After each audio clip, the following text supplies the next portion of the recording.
ইনকিলাব মঞ্চের মুখপাত্র ও ঢাকা ৮ আসনের স্বতন্ত্র প্রার্থী শরীফ ওসমান হাদীকে গুলি করে হত্যা চেষ্টার ঘটনায় শুটার ও তাকে বহনকারী মোটরসাইকেল চালকসহ কিলিং মিশনে সরাসরি জড়িত অন্তত ৫ জনকে শনাক্ত করেছে আইনশৃঙ্খলা রক্ষাকারী বাহিনী। এরই মধ্যে মোটরসাইকেল চালককে আটক করেছে র্যাব।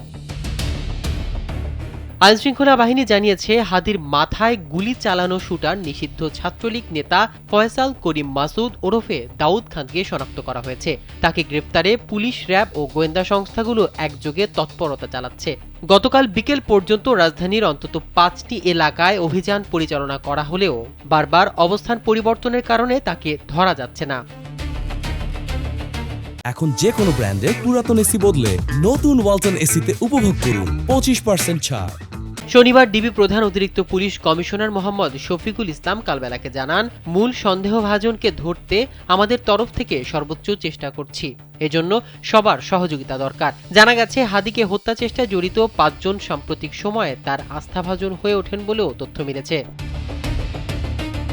হাদীর রাজনৈতিক সহচর ও ইনকিলাব মঞ্চের আরেক মুখপাত্র নাঈম ইবনে জহির এ বিষয়ে বলেন, ফয়সাল, রুবেল ও জাহাঙ্গীর নামের ৩ জন গত ৫ ডিসেম্বর ইনকিলাব মঞ্চের অফিসে আসেন। তারপর হাদী ভাইকে বলেন, আমরা আপনার সঙ্গে নির্বাচনী গণসংযোগে থাকতে চাই। হাদী ভাই খুব স্বাভাবিকভাবেই তাদের দলে নেন। গত ২ শুক্রবার হাদী ভাইয়ের সঙ্গে নির্বাচনী গণসংযোগে ছিলেন তারা।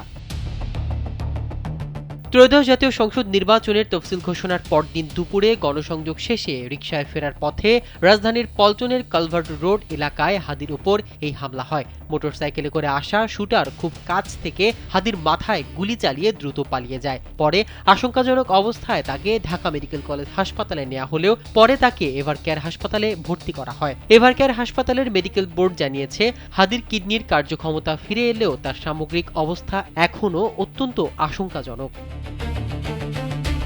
হামলার স্থান, সময় ও কৌশল বিশ্লেষণ করে তদন্তকারীরা বলছেন, এটি ছিল দীর্ঘদিনের পরিকল্পিত হত্যা মিশন। একটি মাত্র গুলি ব্যবহার করে হত্যার চেষ্টা থেকে বোঝা যায়, শুটার ও সহযোগীরা হাদীর চলাফেরা ও নিরাপত্তা সম্পর্কে আগে থেকেই বিস্তারিত তথ্য সংগ্রহ করেছিল। মাহমুদুর রহমান সিয়াম, কালবেলা।